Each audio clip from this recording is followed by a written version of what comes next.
The fall of Assad, the power game in Syria, and its geopolitical consequences.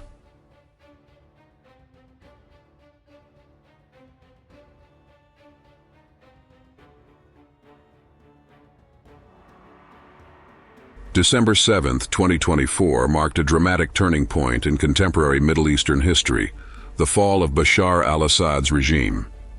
In just 11 days, opposition forces achieved the seemingly impossible, dismantling decades of authoritarian control in Syria. This video will look at the key events that led to this outcome, the role of different actors in the conflict, and the profound regional and international consequences that are already taking shape.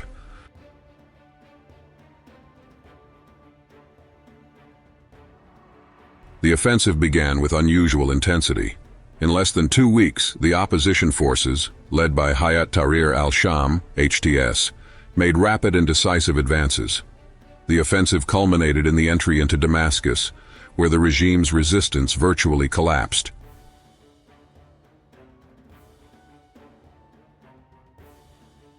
A clear sign of the regime's decline was the surrender of loyalists in Sayyidah Zainab, an area of major Iranian influence south of Damascus. This symbolized the end of the regime's ability to maintain cohesion among its main allies and strategic strongholds. Sayyidah Zainab, the shrine of the Prophet Muhammad's granddaughter. Members of Iran's Islamic Revolutionary Guard who fought in Syria are known as defenders of the shrine. According to several sources, the rebels set fire to the Shiite shrine. President Bashar al Assad fled to Russia without delivering a message to his people, leaving behind a country on the brink of chaos.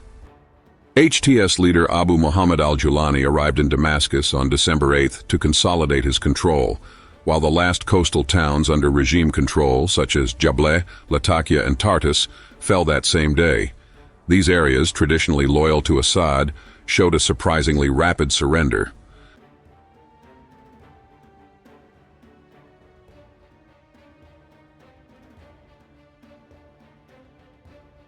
The advance of HTS and the reorganization in the territories. With Damascus under its control, HTS began to establish governance structures in the conquered areas. In the capital, they ordered the protection of public and private property, imposed a curfew, and tried to maintain order after incidents such as the assault on the Syrian central bank. In Aleppo, another key stronghold, HTS consolidated its power by establishing new political and security institutions, integrating former regime elements and winning the support of the local population. These moves reflect an attempt by HTS to project stability and legitimacy, although it remains to be seen whether they will be able to maintain control in the medium term.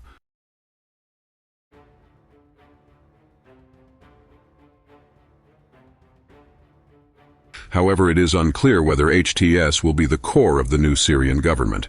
Fragmentation among opposition groups could lead to internal tensions, especially with other factions also seeking to consolidate their influence. Internal rivalries and territorial expansion of factions.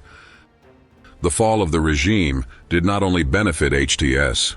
Groups such as the Syrian Democratic Forces, SDF, Kurds and allies of the Autonomous Administration of North and East Syria, as well as the Syrian National Army, SNA, backed by Turkey, took advantage of the offensive to expand their territories. However, these factions did not act in coordination, and clashes between them soon began. In Deir-ez-Zor, HTS managed to take control of important strategic areas on the western bank of the Euphrates River, including routes previously used by Iran to supply Hezbollah. The SDF, which had captured parts of the region days earlier, faced difficulties in maintaining control, and local residents began to support HTS. The conflict between the SDF and the SNA also escalated in Manbij, east of Aleppo. Both sides fought for control of the key town on the border with Turkey, but the situation remained undefined as tensions escalated.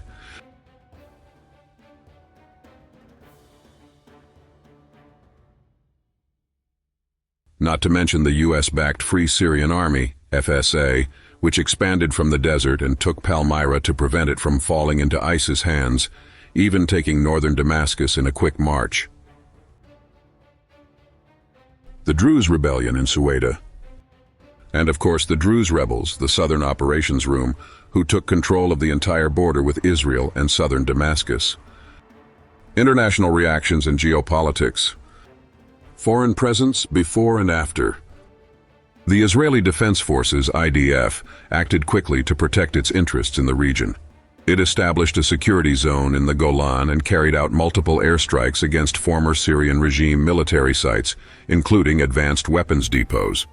According to Prime Minister Netanyahu, the aim was to prevent opposition forces, especially HTS, from acquiring these resources.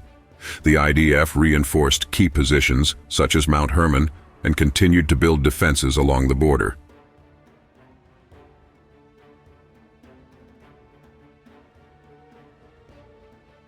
On the other hand, the United States focused its efforts on preventing ISIS from exploiting the chaos.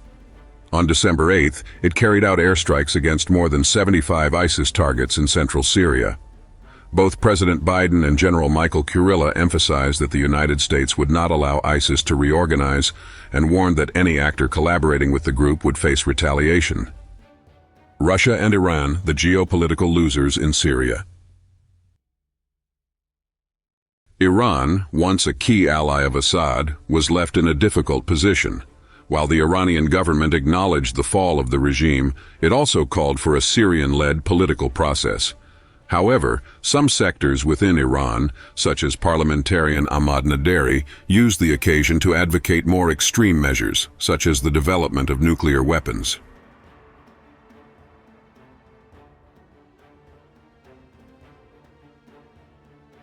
Putin has not only lost a strategic port in Tartus, the only naval base in the Mediterranean, and a geopolitical enclave in the Middle East, but has also shown his inability to deploy an expeditionary force to save his ally as he would have done before the war in Ukraine. Turkey, a dangerous neighbor.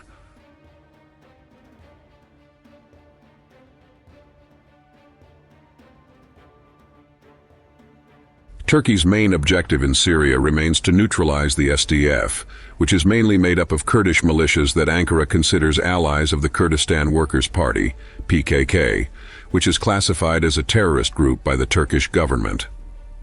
In addition, Turkey seeks to establish a zone of influence in northern Syria that would serve as a security barrier and allow the return of Syrian refugees to areas controlled by the SNA.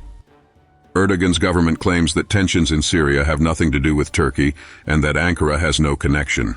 I don't believe it, and you? Smaller neighbors strengthen their borders: Lebanon, Jordan, and Iraq. Conclusion: an uncertain future.